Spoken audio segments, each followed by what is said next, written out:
Vaksin Nusantara buatan mantan Menteri Kesehatan Terawan Agus Putranto memang terus menuai sorotan publik. Bagaimana tidak, beberapa pejabat tinggi negara mengaku kemanjuran vaksin Nusantara tersebut.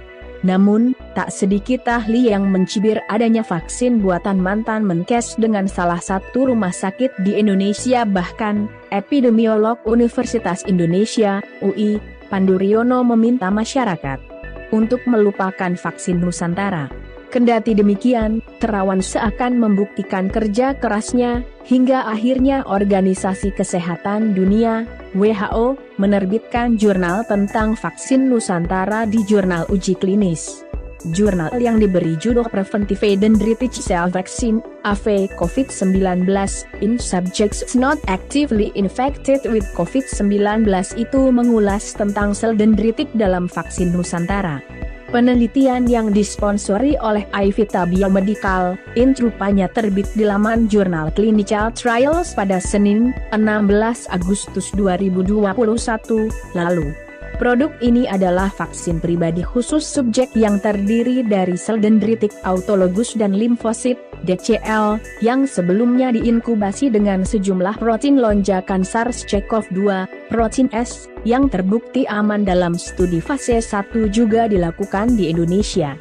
Dalam studi fase 2 ini, kemanjuran dinilai melalui peningkatan respons sel T-spesifik protein S dengan membandingkan hasil sebelum dan sesudah vaksinasi, keamanan dikonfirmasi melalui nilai laboratorium, observasi dan pelaporan pasien secara teratur, tulis dalam keterangan tersebut.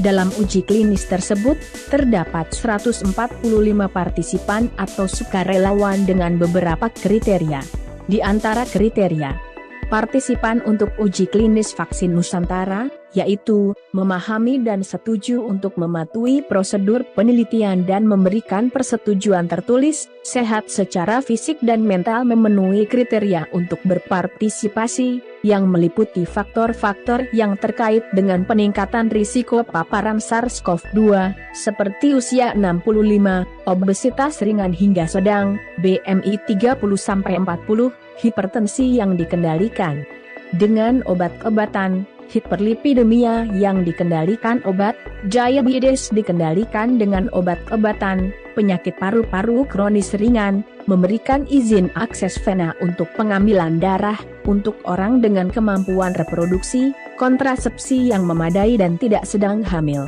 Subjek yang disuntikan kemudian ditanya secara khusus tentang reaksi injeksi lokal dan gejala-gejala yang mirip flu sistemik, demam, menggigil, nyeri otot, nyeri sendi, selama 7 hari setelah injeksi.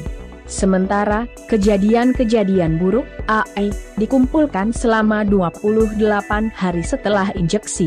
Silahkan dukung channel ini dengan like dan subscribe. Terima kasih.